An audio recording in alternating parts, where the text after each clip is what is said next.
follows is an interview with Northern California musician, writer, and avid student of Japanese language and culture, Mr. Sandy Rothman.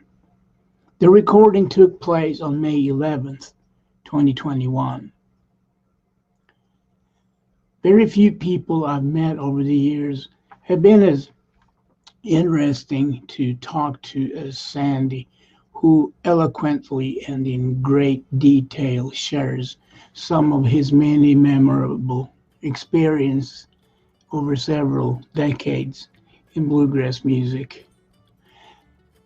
I believe anybody interested in the Kentucky Colonels, Clarence White, Jerry Garcia, the Black Mountain Boys, California bluegrass or bluegrass music in general, really get a lot out of listening to Sandy's fascinating stories.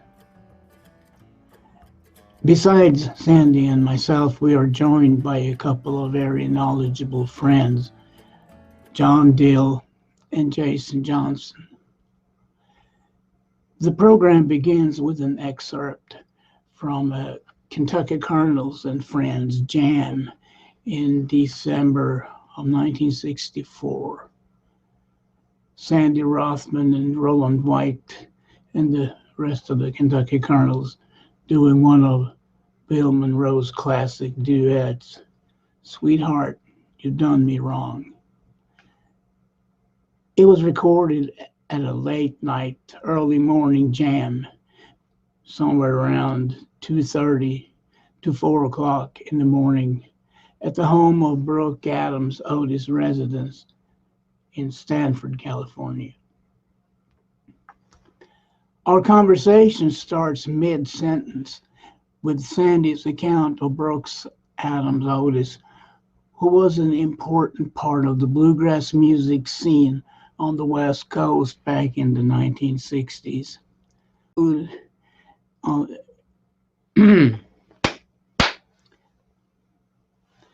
Some of the tracks included on the epic Kentucky Colonels LP, "Living in the Past," that was released on the Rounder label in 1976, came from Brooks' tape collection. I want to thank Sandy from the bottom of my heart, as well as John Dill and Jason Johansson for participating and greatly contributing to this conversation.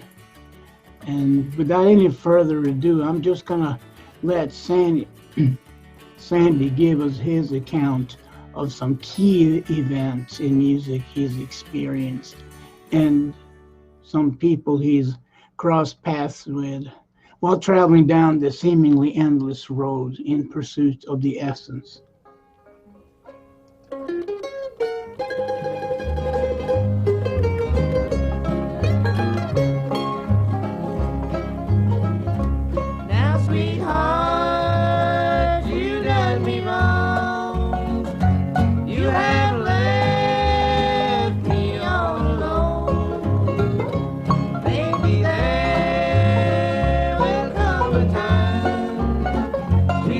When you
the day that you said you were going away. I couldn't believe that it was true. After all the love I had for you. Now, sweetheart, you done me wrong. You have left me all alone. Maybe there will come a time, sweetheart, when you will change your mind.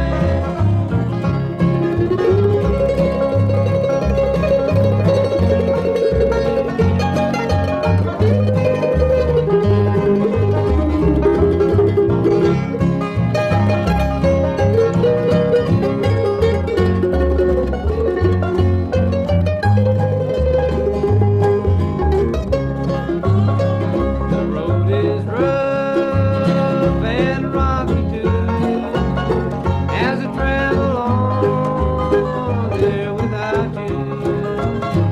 But I'm still praying for the time, sweetheart, when you will change your mind.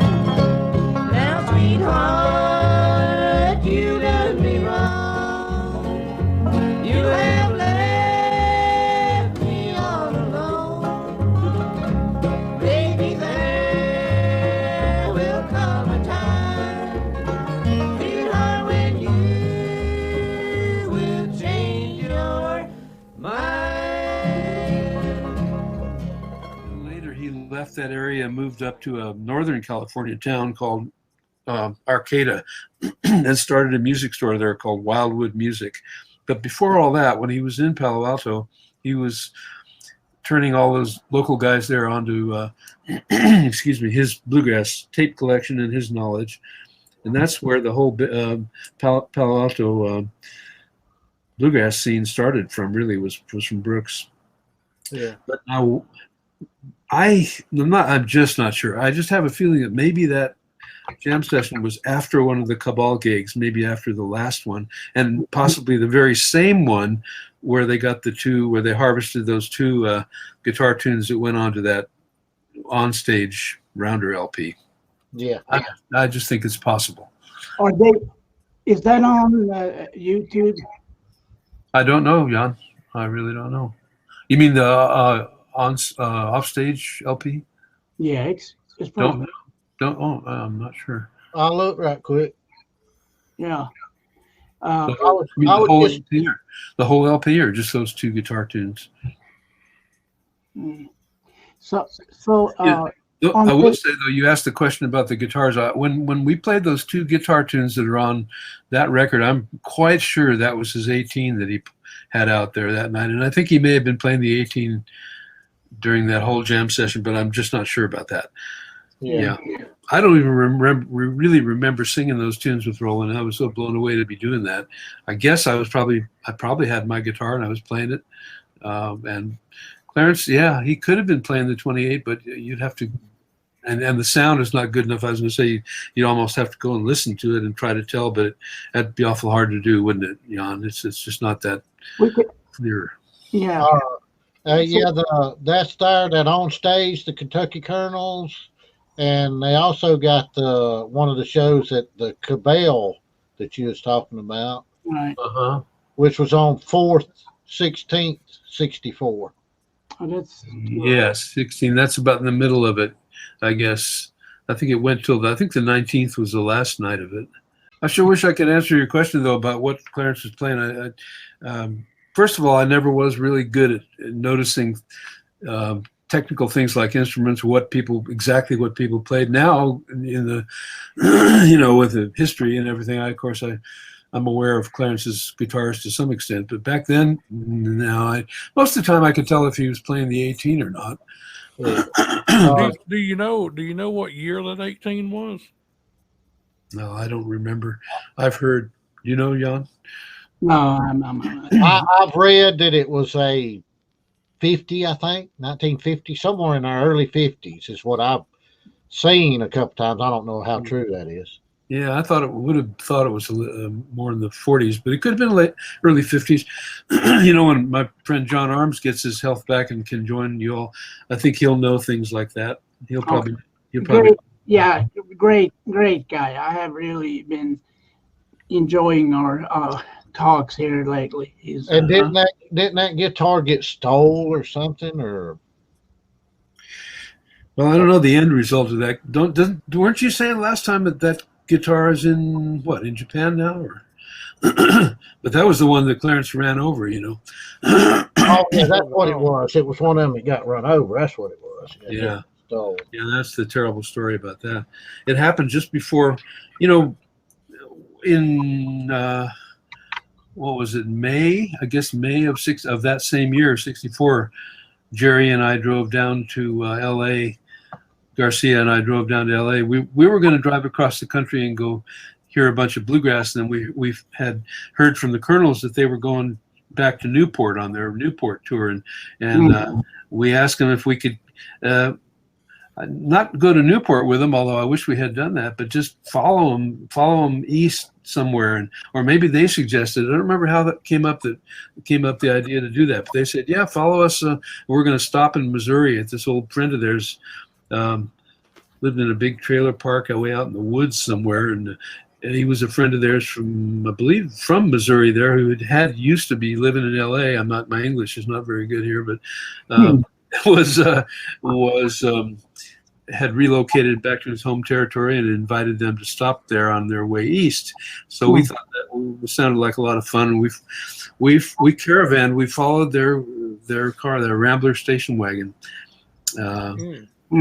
in Jerry's '61 Corvair. We drove across the country. Well, across not as far as this place, just outside of St. Louis, Missouri, and we stayed there with him several days. Had a really great time. But the reason I'm saying that is why? Oh, because just before we got to L.A. to meet up with them to go on that caravan, I guess Clarence they had been somewhere and were backing their car, that I think it was that station wagon, out of the driveway, and somebody had forgotten where the guitar was, I guess. And I think, I recall hearing that maybe Roger was driving, not Clarence, Roger may have been driving the wagon, but it went crunch right over the case, and they packed that up in the car with us when we went on that tour. Wow. And went on that trip, and it came along there. And they heard along the way somewhere somebody had heard about Herb David, who had a repair shop in Ann Arbor, Michigan, and somehow it happened that I went there with them. I don't remember exactly how that happened, because we separated from them in St. Louis, and then they stayed there for some unknown amount of time while we went to Indiana and did whatever we did. That's a whole other long story, but. At some point, before they went up to Newport, they got to they were going to go up to Herb David's shop, and I somehow managed to get up there, because I remember when Clarence left it, and we looked at all the parts and everything. It was all very sad, and then Clarence, skipping way ahead, but Clarence told me way later, when he got the guitar back, that he was just blown away by the fact that it sounded as good or maybe better than it ever did before. He was real happy with the work that Herb did. It wasn't in as many pieces as, say, Bill's mandolin was after he had that thing happen. It wasn't it wasn't 2 paper bags full, but it was plenty destroyed, Anyway, but that's when that happened, and it happened just before that trip, so that would have been May of '64. So does that mean he didn't play? Was there another guitar with them? Because when they played at Newport, for example, and he played his guitar tunes, did he play them on the 28, or did he play them on a different guitar? I don't know. I've got a couple pictures of them at Newport. Yeah. Okay. So if it shows him playing the 28, then maybe he didn't play a mahogany guitar up there. Tony Rice used to say, people would say that Clarence only used the 28 for rhythm, he used the D18 for the lead, but Tony said, not always. He said he probably did use the D18 more, but I've seen him play lead on the old 28. Sure. Oh, sure, yeah. Oh, yeah. Well, when the Colonels played their shows, sometimes he would switch guitars when he was going to do his little guitar instrumental segment. But in when they were in the middle of a set and there was a guitar break going to come up, yeah, Clarence would just play it right there on the guitar, on the 28. Yeah. Like if they'd sing Journey's End or one of those that had nice guitar playing on it, he would just play it on the 28 for sure. Sandy, do you realize you was living the life that I would have loved to have lived? And a lot of other people. Well, I kind of wish I had been living it too, like, aware of everything. Yeah. I was just, part of it was being 17, 18 years old. You're just not, or at least I wasn't that aware of everything around you. I mean, some people probably are, but I just going ahead. But yeah, in retrospect, for sure. I mean, I can look back and say, God, an incredible number of things happened. Like those experiences I had with hanging around with Bill Keith and even just getting to do that in the first place. That was amazing. I mean, that was in '63, the year before that. He took me to Earl's house. We went to Paul Warren's house one time. We went to the WSM studios and watched that recording all day long. Now, of course, he'd done that many times. He'd sat and watched them record many times, so he knew what the dates were and when we could go there. And they always had a little audience there, so it wasn't unusual to have a few people watching. But I was just totally blown away. I had seen them in '61, but that was on a stage. Seeing them from 10 feet away is a different experience. We know that. Okay. But yeah, I am aware now, except I just wasn't aware at the time. Since we're recording this, and I think we missed maybe a little bit, how did you, what was your first exposure or meeting with the Kentucky Colonels folks? Well, that's a really good question. It was probably... I don't think I saw them down in LA, although I remember hearing people talk about this great guitar player in this band. I remember that, and I might have even been at the Ashgrove and might have even seen them, but I really wasn't fully aware of them, I think, until they got that week-long gig at the Cabale. And the Appalachian Swing, it was out by then. Was it? Yeah. Okay. If the Cabale was in... No, that was in April. Yeah. What month did Appalachian Swing come out? Yeah, I have known it in the past, but yeah. I can look it up. I'll look it up. Yeah. And y'all go in. I'm curious, do you remember what songs that Flatt and Scruggs recorded when you were there? Oh, yeah, this wasn't the recording studio. This was the radio show. Oh, okay. So, yeah, I watched a whole day's worth of radio show taping. So they played, numerous. They played. I'm going to say we probably watched them tape. That's at least a week's worth. So Wow. however many songs could fit into that, Do you remember who was in any of the guest spots or anything like that? I'm pretty sure from watching all the stuff that's been released, I'm pretty sure that on that day I was there, they had no guest. I don't believe there was any guest there. And by the way, this is radio, so they were wearing their street clothes. They weren't dressed up for TV. So if there had been a guest, I would have remembered that everybody would have been dressed or whatever. But yeah, they were just wearing short sleeve shirts, open at the collar, type of thing. They weren't dressed for the camera, which was also a lot of fun for me to see them like that. Appalachian Swing was released April 20th, 1964 on World Pacific Records. Yeah, I was just going to say that because now we have this tour in Northern California coincided with the record. So they probably... Yeah. I sure don't remember them having any copies of it, though. Okay. I don't think they had it. I don't think we knew about it yet. Okay. Yeah. Yeah. That's what I recall. Did people talk about their first album, The New Sounds of Bluegrass America, or? Well, people who were kind of into record collecting already knew about it. I had heard it.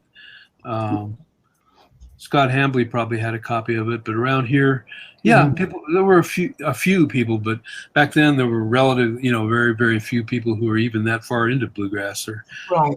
Kentucky Colonels, whatever. But Yeah.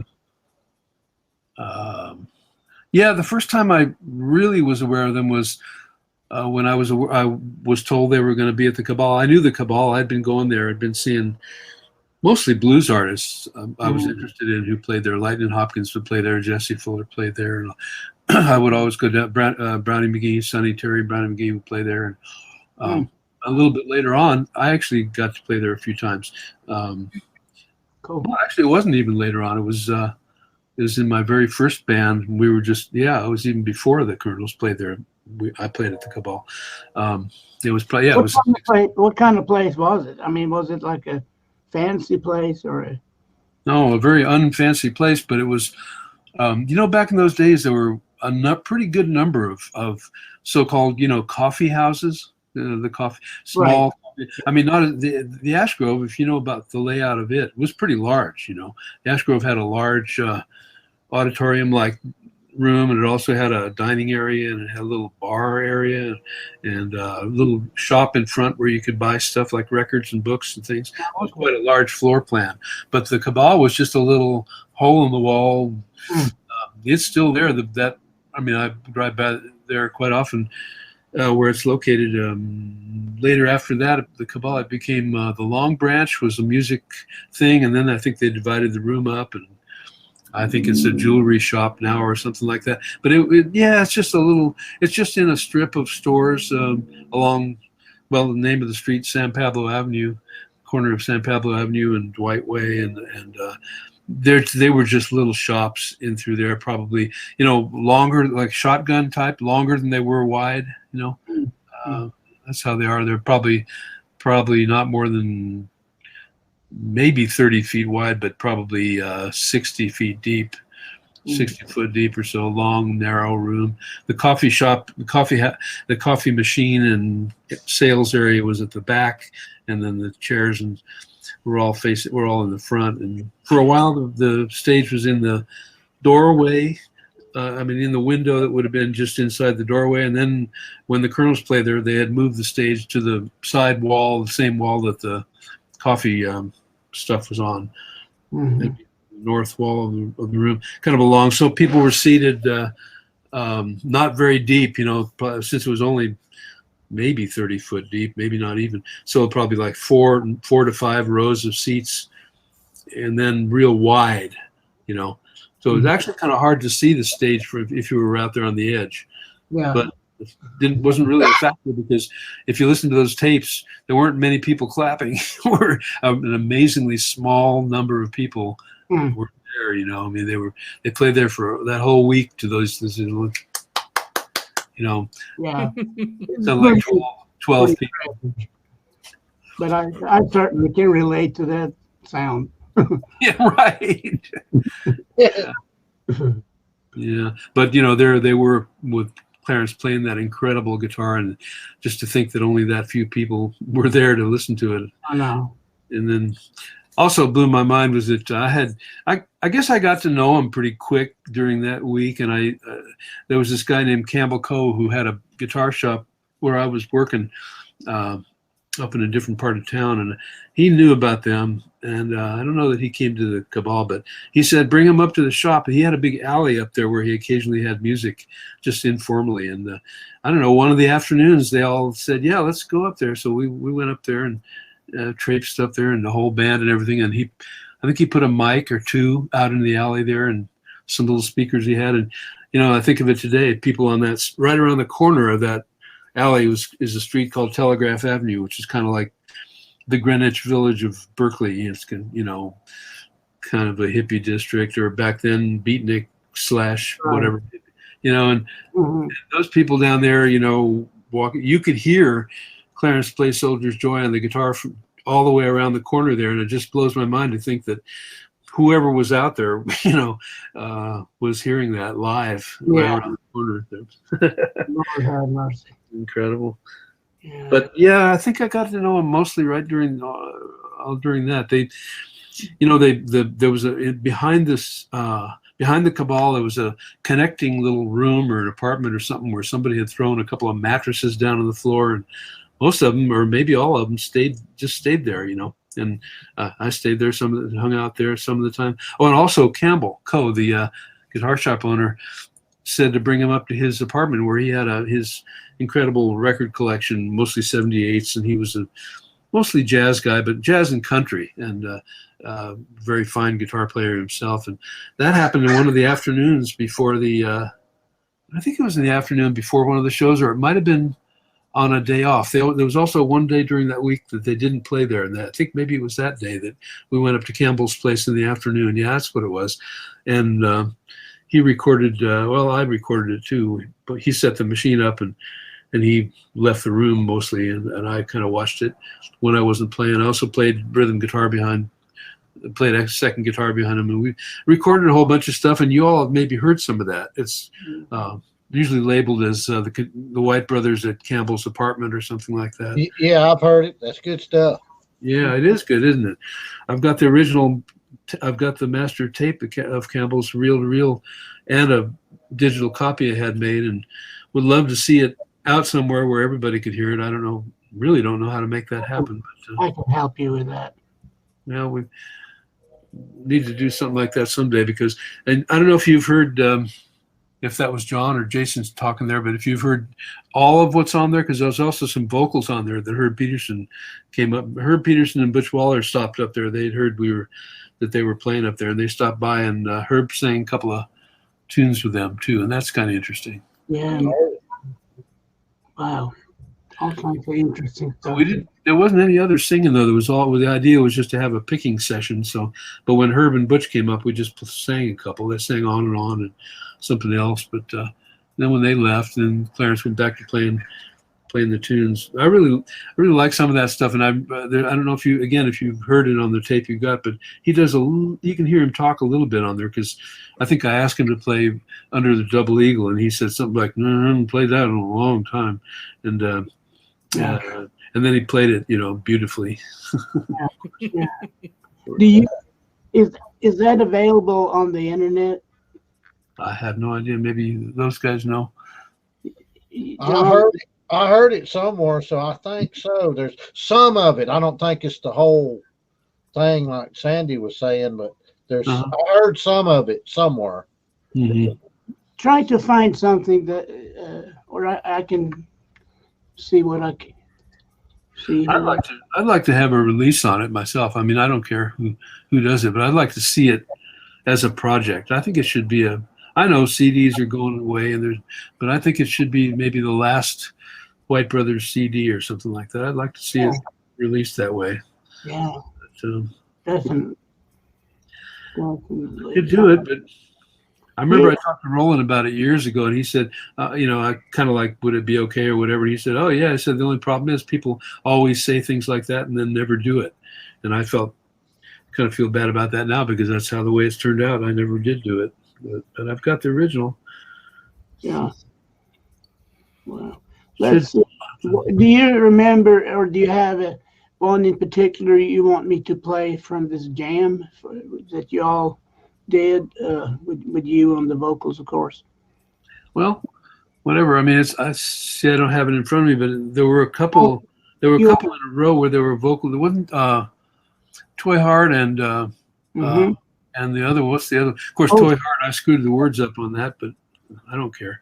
I got the words wrong on the verses there, but I like the chorus. This is fun to hear, and whenever I was later, after I got to know them a little bit, and even during that week at the Cabale, Clarence would always get me up to sing. I mean, I sang at the Cabale on a couple of tunes. I think I sang "Walking the Dog," and Clarence gave me the guitar, and that was I think he handed me the 18. No, it was probably the 28. But he sat down for a couple, and he always liked to have a break like that. But at that gig, at that party, at that jam, I'm not sure why I sang those few. I mean, I think Clarence and Roland probably did most of those. They probably did Toy Heart together. And what was the other one, Jan? I can't remember. But anyway, there's two of them together there. You can play those two together just because they run together, unless you want to play one of the guitar tunes. Yeah, So number 5 is Sugar Coated Love. Oh yeah. There was another one though. There was what's the other that's more of an actual duet? Toy Toy Heart and something else. Heart and Ocean of Diamonds. No. That would probably has Clarence and Eric. Okay. That was a duet. It was another Monroe duet. You won't be satisfied that way. No, that's on there, but not the one I'm thinking of. Sorry, I don't have it in front of On me. and on, on and on. No, that's a trio with 3 of the brothers. Okay, I'll just read the whole list. Lonesome Road Blues, On and On, Truckin' the Corn, Sweetheart, You Done Me Wrong, Sugar That's the Coated- one. Yeah, Sweetheart, You Done Me Wrong. Okay, yeah. And is Toy Heart after that? No, No. Okay. but if I can just turn my mic off, I can find it. Well, I think Sweetheart, You Done Me Wrong was pretty good. I mean, speaking of, for my part of it, I didn't screw the words up, and and my 18-year-old voice sounded okay, you know. Earlier that year, I'd done a bunch of singing. When I had the short time I sang with Dill, my voice was probably in pretty good shape for however it was when I was 18. So if that was in December, this is very strange, but if that was in December, then it was after I sang with Bill. If it was in April, it was before. So, but either way, I'd been doing a lot of singing. It's just that I was better after I got through being in Nashville for 3-4 months. I think I was better, after that experience. But whatever, if you were going to play anything from that, it really wouldn't matter. You could play anything. Yeah. I'm trying to remember what Clarence played on there. The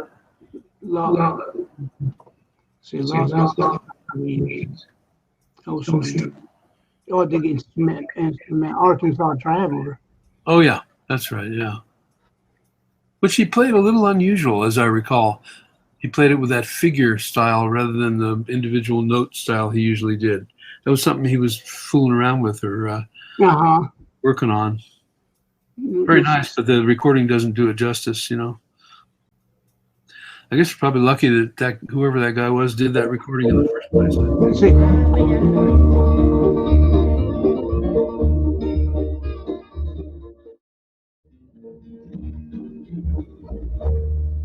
Yeah, man. Look at that big bowl. That's awesome. Too bad that guy didn't have a better microphone or whatever it was. Right. But Well, it was good. yeah, Clarence is going for all those high notes up there, huh? Mm-hmm. What kind of mandolin was that? Roland play. I know. I recognize it's the exact same mandolin sound as on the Appalachian Swing. Yeah, he had that mandolin for a long time and had that same sound. I think wasn't it a blonde, later F5 of some kind, like a 50s F5? Mm-hmm. I'm just not sure. That's what I recall seeing him play a lot. What about the one on the cover of Appalachian Swing? You remember what it looked? Is that blonde? Isn't it blonde? No. Okay. Let me find the picture. I can show you. I know Roland was never totally happy with what he had for a mandolin until after he moved back east. Then he started getting some good ones. Yeah. He was never totally thrilled, but I don't know. I thought that sound, the one that we just heard, that his old sound really suited him, really fit him. Mm-hmm. So it is a dark F5, isn't it? Yeah. Huh. Really don't know what mandolin Roland's playing there. It looks like it's a block inlay. Mm-hmm. Oh yeah, that could be. And like Sam Bush. Mm-hmm. I mean, the same kind of inlays. It looks like. Right. Yeah. The block inlays would have been in the 30s, maybe. Well, When they started. Sam Bush's mandolin is from I think it's in 1950. Really? I Yeah. thought it was older than that. Yeah, I did too. Huh. Yeah. They did go to the blocks in the 30s on guitars too. But yeah, I just don't know about it. I'm sure this is documented somewhere, isn't it? Or should be, but I don't know. Now I'm getting sidetracked here, but did you ever see them with Stoneman? Me? Yeah, I did. I did, yeah. Did you take any pictures? No. Oh, I didn't even have a camera back then. Yeah. Yeah, we also got sidetracked off the singing tune you were going to play from the Oh thing. yeah. That doesn't matter though. No. They can check that out on YouTube or on your post that you made yesterday. Yeah. Yeah, you can just go to my web or my YouTube channel. Johansson Acoustic Music. It's there. Yeah, it was so great. But let's take another one here. You know that the guy who no, go ahead. Go ahead, Sandy, please. I was just gonna say it's kind of strange because the guy who supposedly recorded this, the recording quality is not very good. But on those two guitar tunes that Rounder put on that thing that from Brooks's recordings, well, those are pretty good, and that would be right for Brooks's recording because he had good equipment and good mics, and I'm just having a hard time putting this all together. If that was the same day, I don't know why, unless maybe that guy was doing some taping during a jam, and then later, yeah, this is probably what happened. And later, because it was in the middle of the night, later or earlier, Clarence and I went off to somewhere, and Brooks came over there. Well, he probably took us over there and recorded a few tunes. And there were more tunes than that. I don't have them, but there were Rounder used those too, but there were a whole bunch of other things that Really? Yeah, but unfortunately, Brooks, or at least I think is unfortunate, but I guess it was maybe a good thing for him to do. But he gave Rounder all of his entire tape collection at some point, and when they first started, he wanted to support them or whatever he wanted to do, and he just gave them his entire collection. And they picked and chose whatever they wanted from here and there and never paid anybody anything, but that's a different story. But that whatever he recorded that day, it'd be great to be able to hear all that. But if anybody has an in with the Rounders and could find out if they could, but I sure don't. They don't like me because I asked them to. I told them I thought they should pay everybody they released some kind of minimal session pay every time they release something of somebody, and they told me to get lost. So, yeah. But anyway, I someday maybe it'll surface. I remember when Brooks told me that he just made that decision, and I said, "Oh no! Make sure you keep a copy of everything." And blah blah blah. I said, "No, that's just what I don't want to do. I want to get rid of everything." Yeah. John Delgado had told me a couple of times that there is video from Newport. Yeah, I've heard that too. I've heard it too. Yeah. John always says that, and I don't know. Yeah. That would be fantastic. It really would be. That would be crazy. Yeah, it really would be. That would be just, it would be unbelievable. I mean, when I think of all the times I saw them and just try to picture, I can put all those into an imaginary, film strip, and I can just see what a great film it would be to watch them, be able to watch them live. And I know I got a lot of us who did get to see them. We know what that was, but all that everybody else has is audio tapes. And audio tapes are great. I mean, I'm a big fan of audio. I think to some extent video has eclipsed audio in a way that I'm not real happy about. I think people should listen more than they do. People go, "Oh, no, I haven't heard that, but I did watch this or that."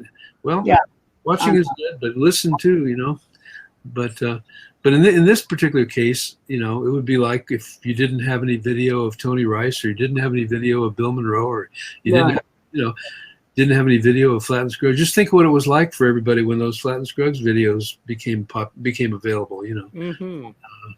I got a pirate like 10 generations down. It was back in the early 90s from Mark Pruitt, and it was almost, for all practical purposes, it was unwatchable, but you could see. You talking about Lester and Earl?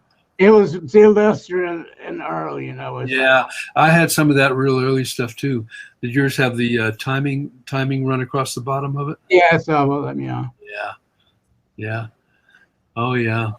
I'm on backtrack here a little bit. We were talking about, I think, Sandy, you mentioned guitar he was playing at Newport. I'll send this picture to Jan. It looks like the old 28 to me. See what y'all think. That sure would make sense. Unless he borrowed somebody else's guitar, that would be what I would guess he played. There's only a few pictures, and in the other ones you can't even tell really. Let me look and see here. Should be. You sent it to my. I'm sending it right now, Jan. Hold on. Oh, There's a guy sitting behind Clarence and Roland. They're doing like a little duet thing. I don't see no other players. John Caparakis is not there playing the second guitar. Well, you can't see him. He's directly behind Oh, okay. Clarence, and all I see is his guitar. He's playing a Martin.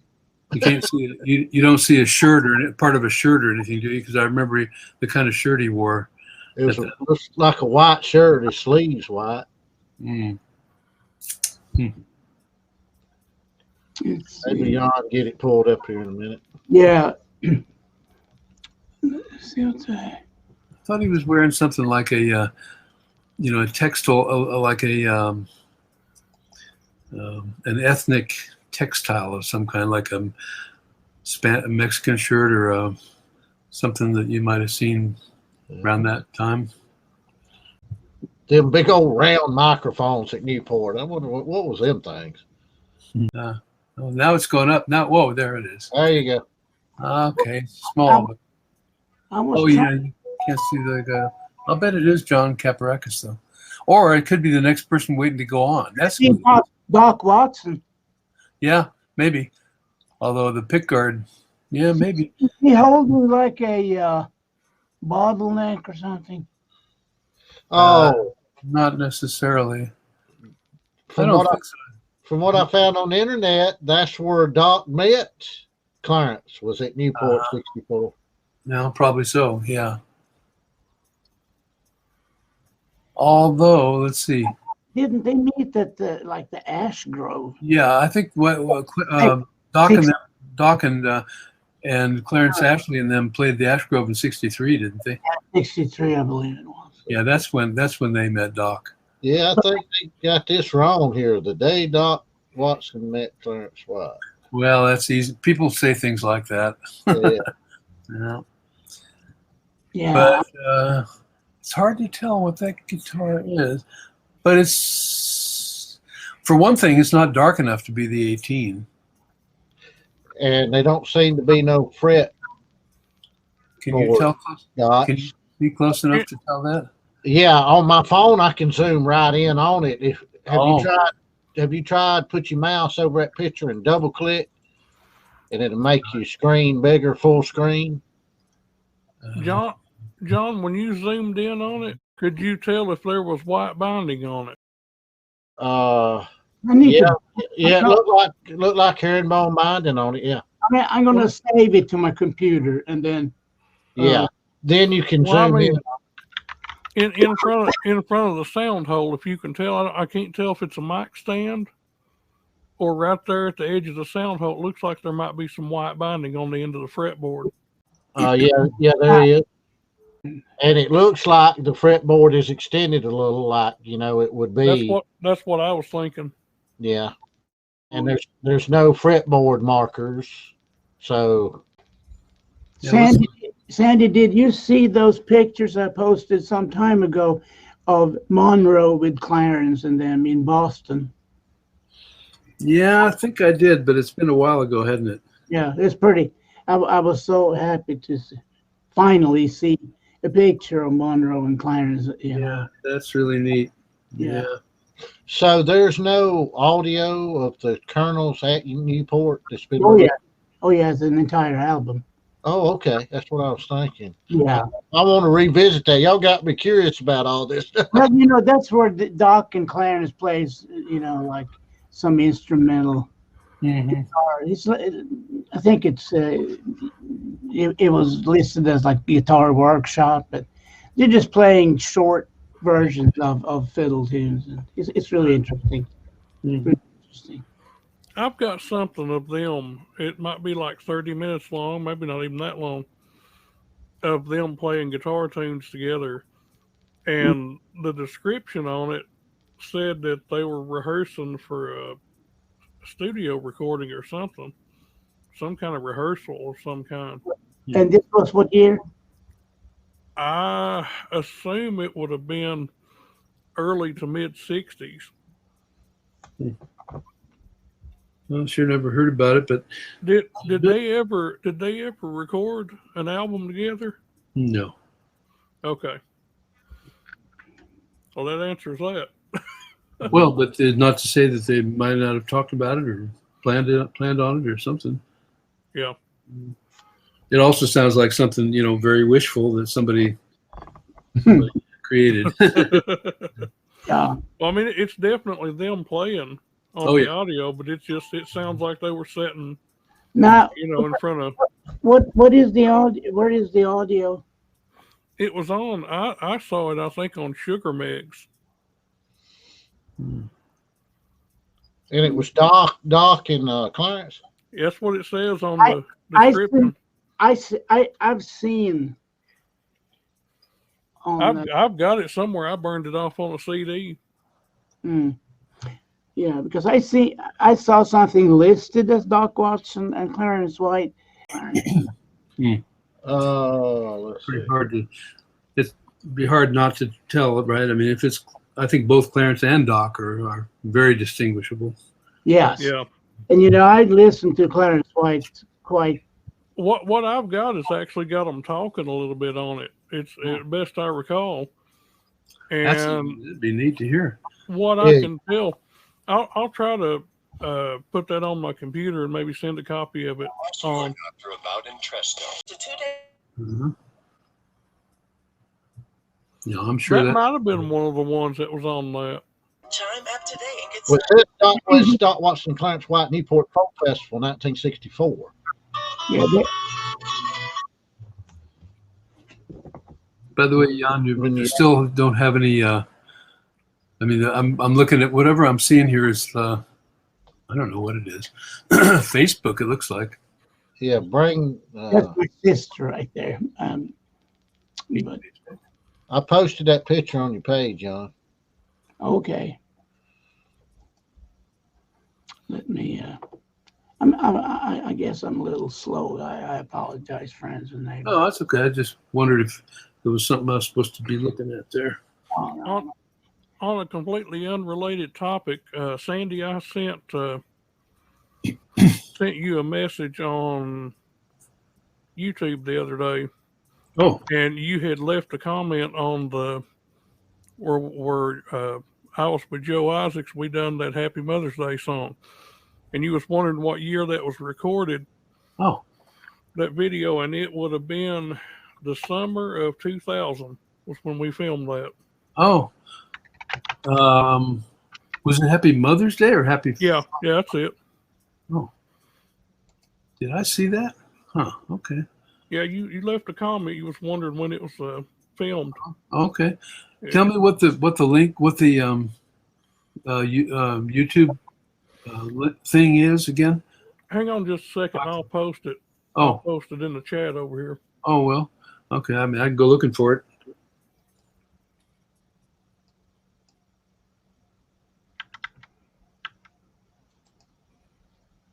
Yeah, I can tell you who posted it. It was James Stiltner that posted it. Oh yeah. Okay. Oh yeah, that's definitely the antique. Yeah. Yeah. You can see all the scars on the left side of the fingerboard there, Oh, or top side rather. and you can see the extended fretboard. Oh yeah. Yeah. It's You So know, I this- always, So this was not long after the D18 got run over. It'd be just a couple of weeks or less than that, maybe a couple of weeks later. Yeah. so Wow. maybe that's the only there are some more pictures out there from this event, and it would be interesting to see if he plays the same guitar in all. Mhm. So Yeah, what he did during the whole tour. I've looked at some of the other ones, and you don't get a real good front look, but you get a back look. And I can tell you at least one of the other pictures that is the antique, because you can see the Brazilian rosewood. You know, Mhm. that back and sides are real distinguishable. Hmm. Hey, have you checked with Getty Images? Yeah, that's where I got these. Yeah. Mhm. You figure they playing instrumentals and singing here, so Clarence would have been playing. I mean, I don't know. Is there a? Do you see a mic that would be dedicated to the guitar? I don't really. No. No, I There's don't not. see an instrument, Mike. No, it's just them three mics there in front is what's picking up what they're doing. Unless if he was going to play one, maybe he would. You know, that gooseneck there. Maybe it would go. You know, and move it down. That Oh, Cabale, there you go. on those Cabale tapes, there was all the time you could hear when he was getting ready to play one. You'd have that the gooseneck would be pulled down. Well, that sounds great coming over a sound system too. Yeah, it's a pretty good shot of the Hamilton capo there too. Yeah, I love that. I've got a couple of those. I know some other Clarence fans who like to have one or two of those around too. You got to have let's see, was it 6 or 11 cents that he always put in there? You know that story. You know, behind in the felt area behind there, between the felt and the curve of the metal. That's you got to put. Clarence always put. I think it was a nickel and a penny. Yeah, we'd put pennies and dimes behind them sometimes. It depended on how wore out that piece of felt was. That's true, isn't it? Yeah. That's I never heard of that. Yeah. Well, I had to scrounge around for capos when I was learning. Yeah. We always used to say it had to be the same kind of coins that Clarence put in there, you know. Absolutely, and they have to be from the same year too. Maybe the same year, yeah. Can you imagine if Tony Rice had done something like that and told it? When he was really young. Yeah, but I mean where he's at, the fame and stuff that he's got now. Can you imagine the guitar players? Oh man, that's how Tony got his tone, man. Yeah. But there was something simpler about life back then, you know. Yeah. But the capos back in the day, like when I started learning the guitar, there weren't no good capos, not really. Right. And you have to like to get more squeeze. You would. I never inserted coins, but other objects. Yeah. Like in one of those garter belt. I mean, Jim Dunlop capos.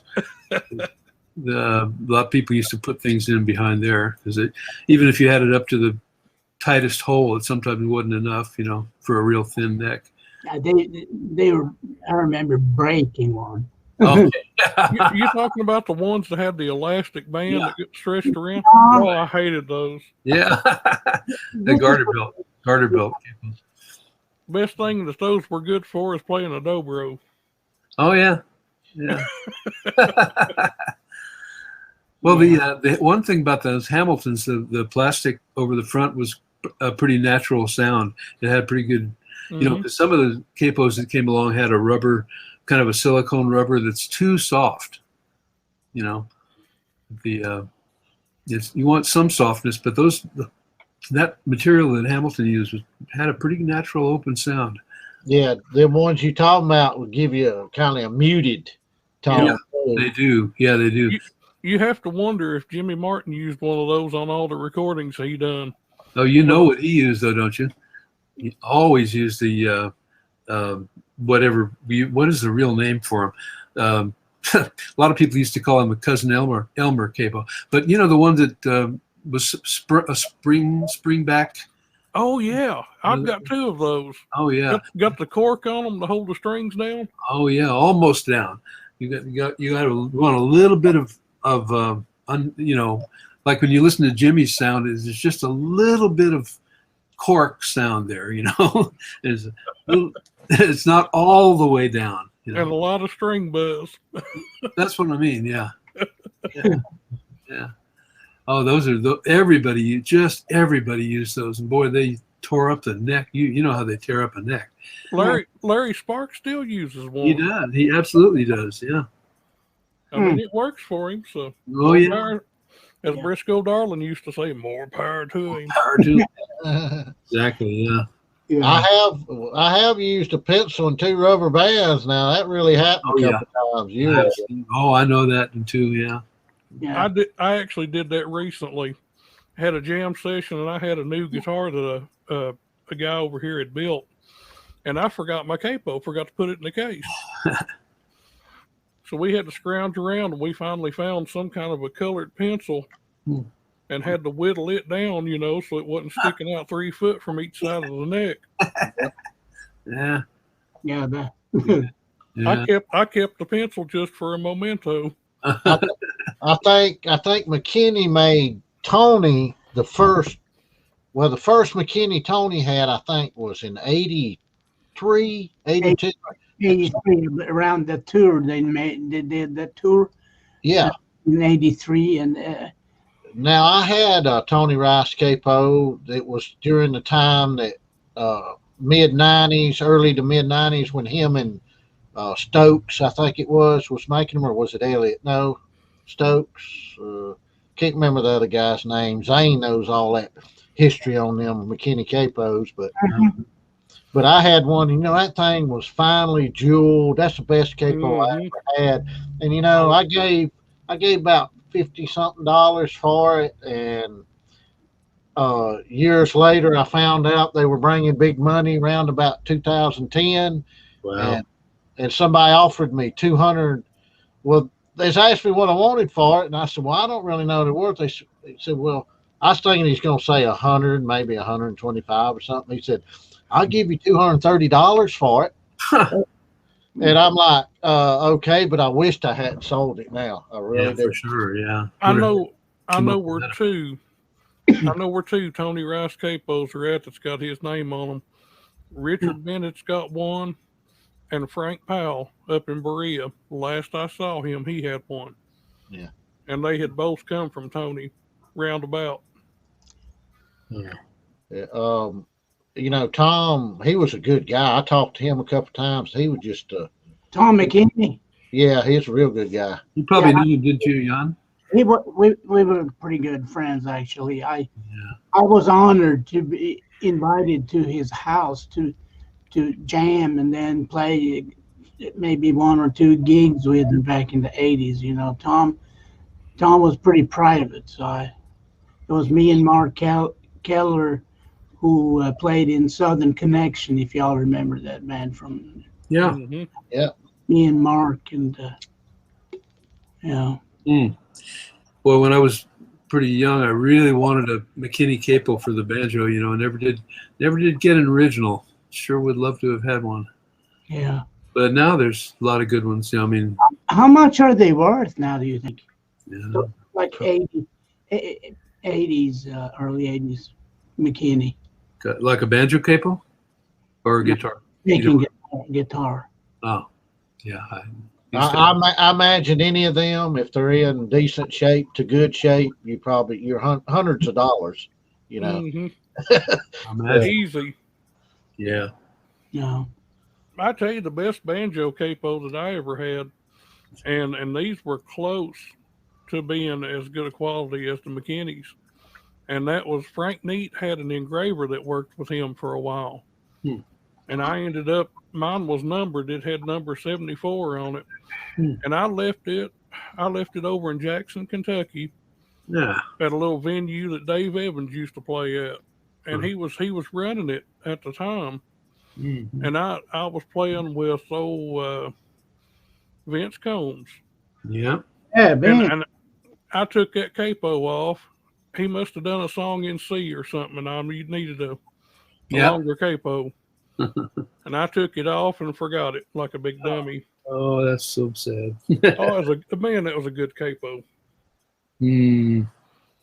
I mean, it was perfect. You didn't have to over tighten it. There was just a fine spot that you could just cinch it down snug. You Some of never them, had to worry about buzz or anything. no, some of them are great that way.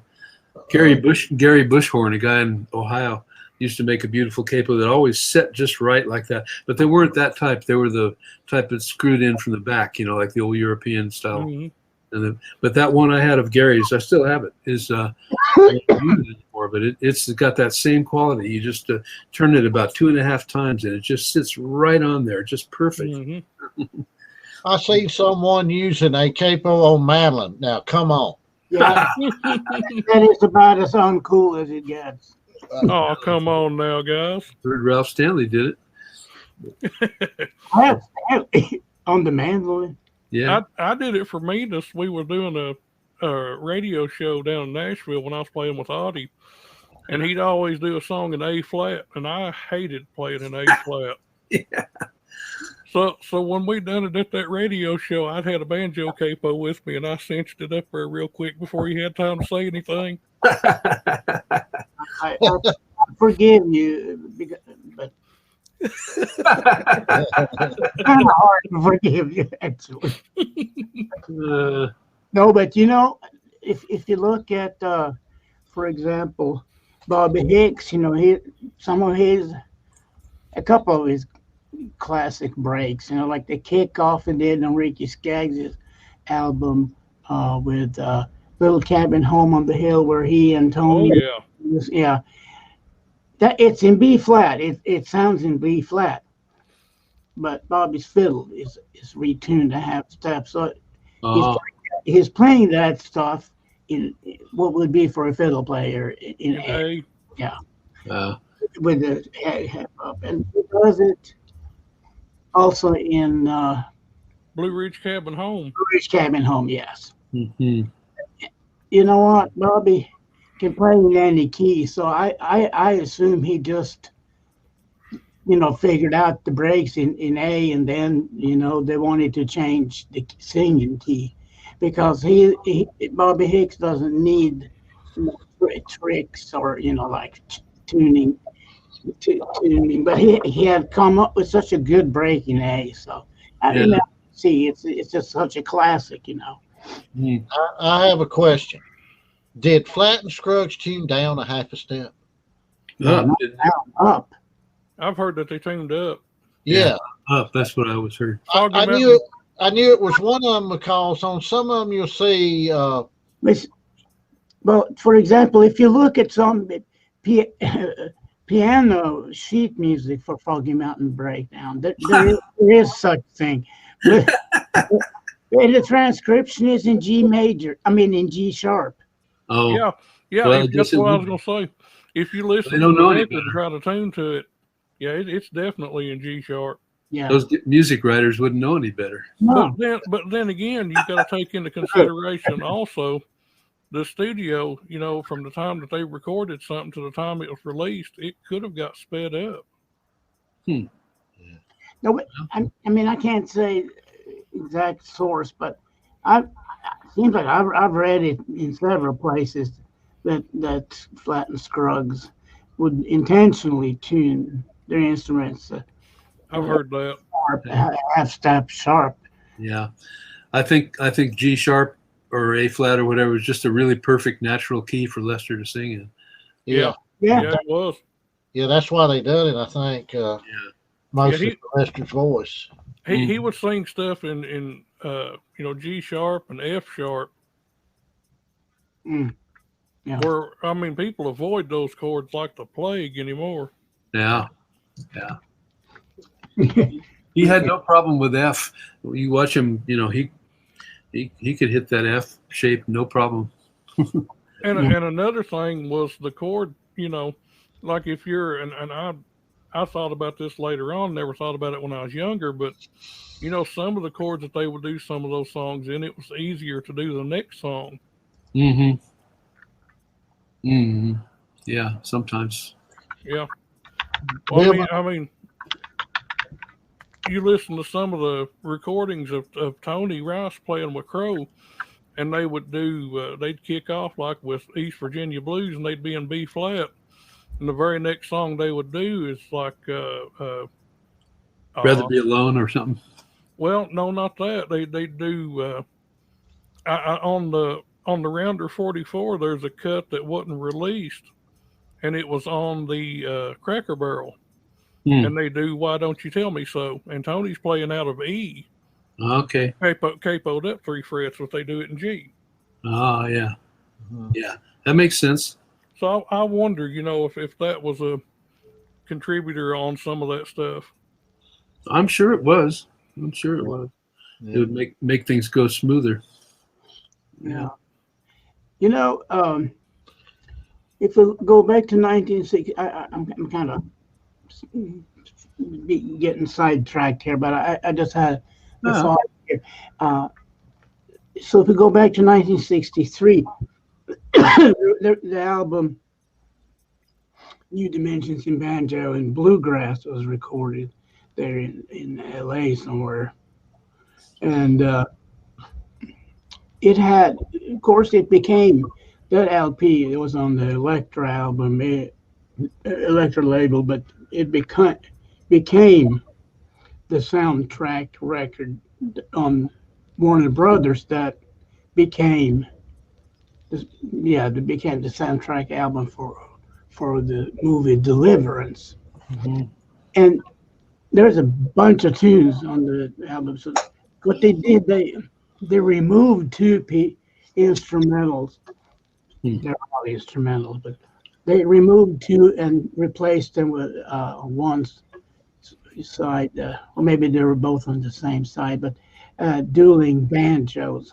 And then something called The End of a Dream, which is like more of a minor version. And like G, da da da da da da da da da, something sad like that. But here's one of the songs that didn't make it to the album, but I think it's actually one of the coolest tunes on here. But of course, Clarence plays a wonderful guitar break. So is this anything to do with that Eric Weisberg stuff? Yeah. Okay. Yeah. Do you have any No, I really don't have much to say on that because I never did know what all that was. I never did know the studio details of that session. You know a lot more. No, I don't know anything about it. No, Just I've never known much. Somebody must know. Oh yeah, I can think of some people who probably know. Yeah, that would be great. Neil Rosenberg.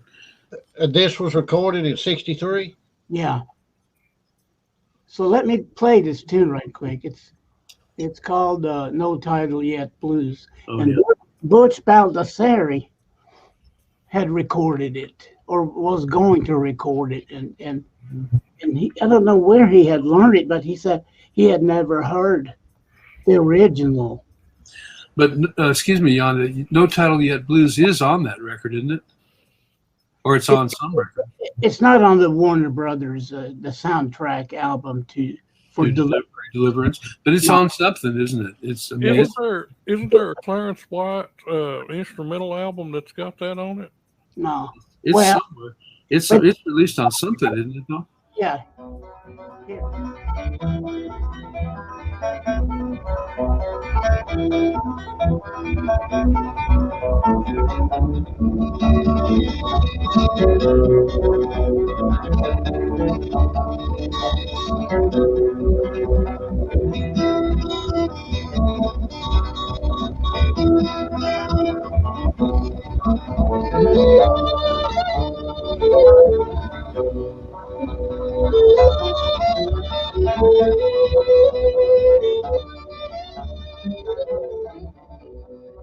Yeah, I've heard that. Matter of fact, there was a big discussion. I don't remember if it was Banjo Hangout or some other platform. There were some guys arguing that he was using a 6-string banjo on that, and there's no way. Yeah. There's always somebody wanting to put something forward like that. Yeah. 6-string banjo. It didn't sound anything like it. No. Well, I mean, to get that low note, he had to tune at a different tuning. Yeah. I mean, it's obviously a D. It's a variation of the D, drop D tuning for banjo, but Oh yeah. that fourth is low. Yeah. It's real low. Don't take a 6-string come along in the early 70s. Sonny Osmond Yep. had one, and J.D. Crowe had one. Yeah, that's regular D tuning on the banjo there. Oh, okay. Well, that answered that real quick. Yeah. Mhm. It's beautiful melody. And then, But is that Weisberg, Jan, on the banjo? yeah, and then Marshall Brickman, who is Yeah. he's quite an intellectual force, I believe. I don't know much about him, but anyway, Brickman is obviously here on my left channel. He's playing those sock bar chords. Oh. Yeah, Does it say who the fiddle player was? yeah, it's Gordon Terry. Oh, it's Gordon Terry. Okay. Yeah, Yeah. that's he an interesting combination of music that you wouldn't maybe. Yeah. But Gordon was doing some work around L.A. around that time. That's why he was there. Yeah, That's a good tune. That should be revived. yeah, I think it's a wonderful number. Mm-hmm. Did what? I don't know nothing about that. And all I know is Arthur Smith got about $2 million or so out of that deal. Oh, the dual banjo. Didn't Weisberg know that had been recorded and copyrighted by Arthur Smith, the Dill and Banjos thing? You'd think, but not necessarily. You'd Wasn't think, it- but Wasn't it speculated at some point in time that Arthur Smith and Don Reno were the ones that wrote it? Well, Yeah. Or am it I was- wrong? Yeah, it was called Feuding Banjos. yeah. I don't No. think that's mythological or anything. I think that's Well, a fact, isn't it? You don't Yeah. think this? Oh, yeah. That was the first one, wasn't it? Yeah, I mean, there's nothing controversial about that. No, it's just what he's saying is maybe they didn't know about it, which is certainly, certainly possible. But Arthur Smith never come right out and told how much money he got off that. But I've heard that it was, a little over $2 million. But Well, he did make a remark that he had bought a lot of stuff from that money that he collected off. Arthur Smith was a big thing in my area. He had a TV show here locally. And, as a kid, I remember, Mama turning TV on Saturday mornings. He had a show, and, you'd hear all kind of different kinds of music. You'd hear country, and he'd have, bluegrass players on there occasionally. And was that Arthur Q. Smith or Arthur Smith, the fiddle player? this was Arthur Smith. He was around the Charlotte area. Yeah, Okay. it was not an old fiddler. No, and the original the Feuding Banjos thing that him and Don Reno done. Correct me if I'm wrong, but Arthur played a little tenor banjo with a pick. Mm-hmm. I think so. Yeah. Yeah, and Don Reno played the 5-string, and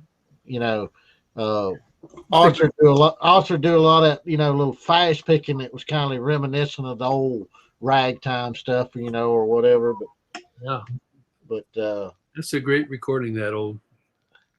here recently I heard.